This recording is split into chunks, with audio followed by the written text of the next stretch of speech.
Bonjour à toutes et à tous. Très belle et heureuse année 2022 à chacun. Nous sommes contents de vous retrouver aujourd'hui dans le cadre de ce que l'on va appeler la mi-temps marketing. Le concept est simple. 4 modules de formation de 45 minutes pour se retrouver le temps d'une mi-temps. Donc, c'est chaque jeudi à 18h30 avec 15-20 minutes d'intervention et 25 minutes d'échange. Alors, j'en profite pour remercier Philippe Saiter d'Artwiz Football et Sébastien Joregui de Sponsor Plus, qui sont donc nos partenaires et qui nous accompagnent dans cette opération et qui vont pouvoir nous partager leur expertise en communication et en marketing. Alors, elles sont présents aujourd'hui, elles vont pouvoir répondre à vos questions lors du temps d'échange. Alors, tout de suite, on va aborder le temps théorique avec la thématique du jour qui sera définir une stratégie de communication au service du sponsoring. Alors, je le rappelle, une stratégie de communication, c'est un plan qui coordonne les différentes techniques et actions de communication dans le but de toucher une ou plusieurs cibles en leur adressant un ou plusieurs messages. Alors, elle a un intérêt pour communiquer en interne et en externe avec tous les acteurs du club. Nous allons voir comment celle-ci peut servir à développer les revenus sponsoring de votre club. Alors, votre stratégie va non seulement servir à améliorer l'image du club auprès de vos fans, de vos joueurs, des entreprises locales, mais aussi de réaliser la promotion de vos sponsors, de tisser du lien avec votre communauté et évidemment relayer les informations sportives. La mise en place d'une stratégie de communication d'un club de football a pour but de planifier et d'organiser les actions de communication du club sur une période donnée, par exemple sur une saison. La stratégie permet au club de se fixer ses règles de communication, de définir les personnes, les ressources et si nécessaire le budget qu'il faudra consacrer à cette communication. Alors, une étape importante, c'est de se poser les bonnes questions pour élaborer une stratégie cohérente qui prend en compte son contexte et ses besoins. C'est pour ça qu'on va se poser une question qui va permettre d'articuler toutes les autres, c'est le pourquoi. Donc le pourquoi, on commence par définir le contexte dans lequel le club se trouve et les objectifs que l'on souhaite se fixer.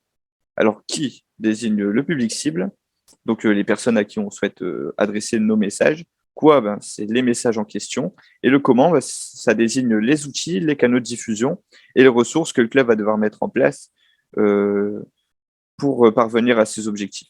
Alors, on va retrouver ici les étapes nécessaires à l'élaboration de votre stratégie. Alors, chaque étape découle de la précédente, donc il ne faut surtout pas perdre le fil pour essayer d'élaborer la stratégie de communication la plus efficace. L'intérêt ici, c'est de poser les bases du contexte, des objectifs, du public cible, des messages, et puis ce qu'on a en stock, c'est-à-dire nos moyens, donc les outils, les canaux de diffusion et les ressources, pour vraiment pas perdre le fil, pour pouvoir définir des objectifs en cohérence avec ce qu'on a à disposition, pas perdre le fil sur le public, pas perdre le fil sur les messages, vraiment ne rien oublier. C'est comme ça qu'on va pouvoir définir les choses, même si c'est pas mal de choses qu'on peut trouver évidentes. C'est beaucoup d'organisation, un plan de communication. Donc, comme toute stratégie, il conviendra de définir des objectifs concrets à votre communication. Donc, on va donner quelques objectifs. Ça peut être de développer les sections jeunes, de recruter de nouveaux licenciés ou des bénévoles, ou bien tout simplement fidéliser les membres du club, donc avoir plus de personnes, par exemple, le week-end dans les tribunes pour aller voir l'équipe Fagnon, par exemple. Alors, une fois que vos objectifs ont été définis, vous devrez identifier vos cibles. Donc, le public cible d'un club regroupe généralement les profils suivants. Donc, on peut avoir les licenciés du club. Alors, ça va être important de distinguer les jeunes et les moins jeunes, les éducateurs, les entraîneurs, les dirigeants et les bénévoles, les supporters et les fans du club, les partenaires, etc. Donc, vous pouvez en définir d'autres pour pouvoir affiner votre message, qu'il passe le mieux possible. Alors, ces cibles identifiées vous permettront de choisir vos messages à adresser en fonction du public à chaque fois. Donc, le message détermine les idées que le club souhaite communiquer, mais un message peut être véhiculé de manière différente en fonction des publics cibles. Parmi les messages à faire passer, il ne faut surtout pas oublier de mettre en avant les atouts du club. Alors, que ce soit les labels, le nombre de licenciés ou encore l'ambiance conviviale qui règne au club, il conviendra de lister toutes ces choses afin de les mettre en avant dans les messages à transmettre. Alors, on a cité quelques exemples, des exemples assez classiques, des exemples qui marchent bien. Montrer que le club est engagé socialement, par exemple.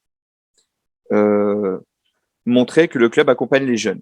Ça, c'est un message important pour les parents et pour les joueurs.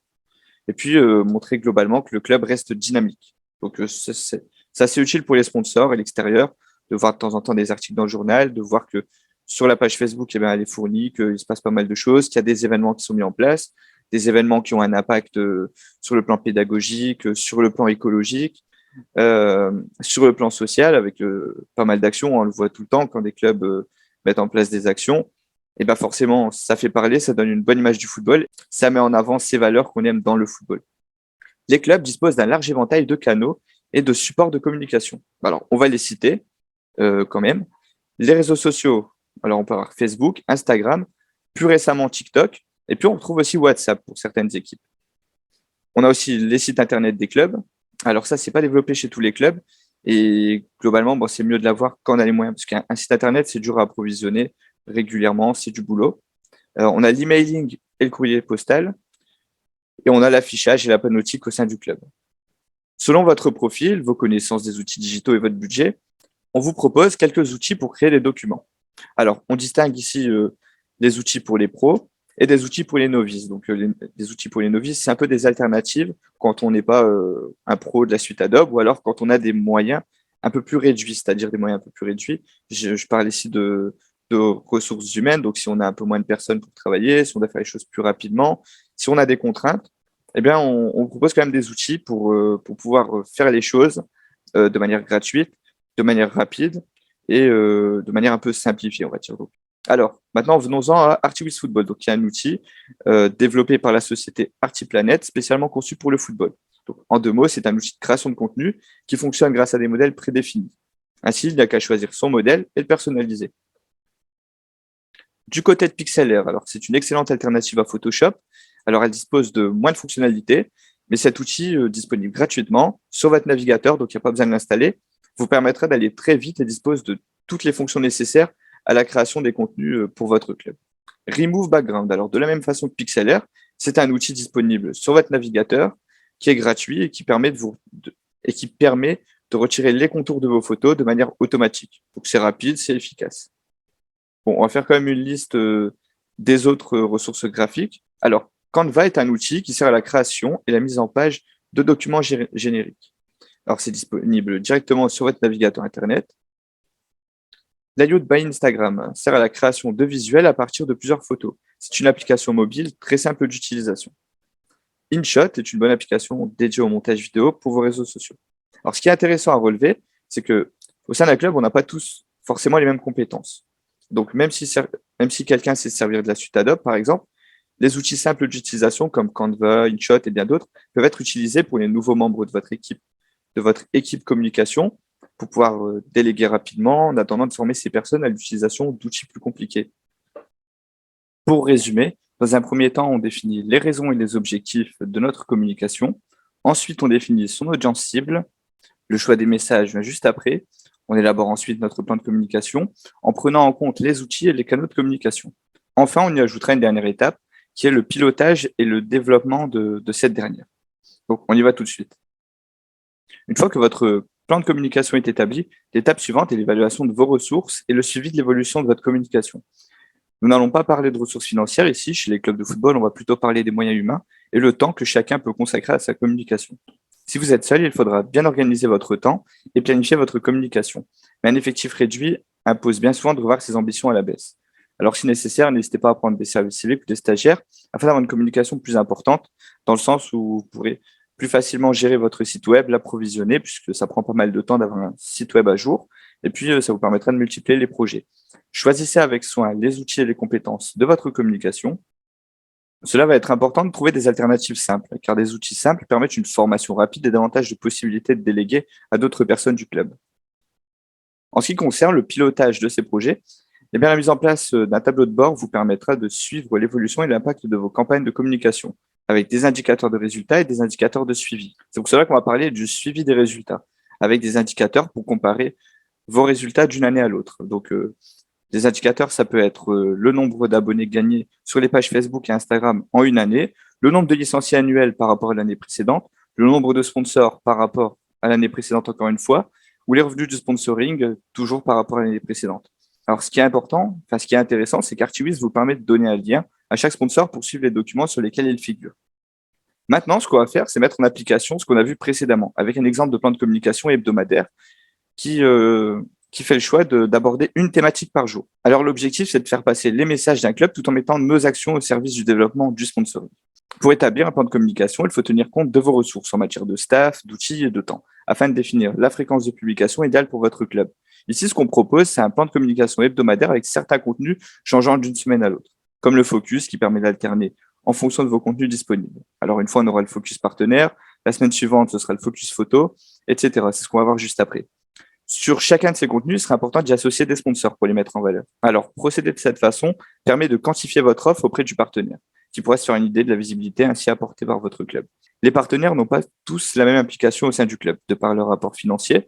Donc, il convient d'offrir davantage de visibilité aux partenaires les plus généreux dans leur participation financière ou matérielle, mais aussi de par leurs objectifs. Certains sponsors n'ont pas forcément comme objectif principal la visibilité, comme les grosses entreprises. Ici, on va penser à Intermarché, par exemple. Donc, il n'est pas nécessaire de multiplier les actions pour leur apporter une visibilité. Il sera préférable de prioriser les autres partenaires, comme les commerçants locaux qui aident le club, par exemple. Alors, en ce qui concerne le plan de communication qu'on vous propose, alors on va le parcourir rapidement. Le lundi, ce serait plutôt les résultats du week-end avec le tableau complet. Le mardi ou le jeudi, l'offre du moment avec une offre d'un partenaire chaque semaine. Les mercredis, ce sera les focus, donc on change chaque semaine, le focus partenaire, le focus portrait, le focus connaissance club et le focus connaissance photo. Alors l'idée ici, c'est de switcher, de changer en fonction des contenus que vous avez à disposition. Le vendredi, c'est plutôt les annonces de match du week-end.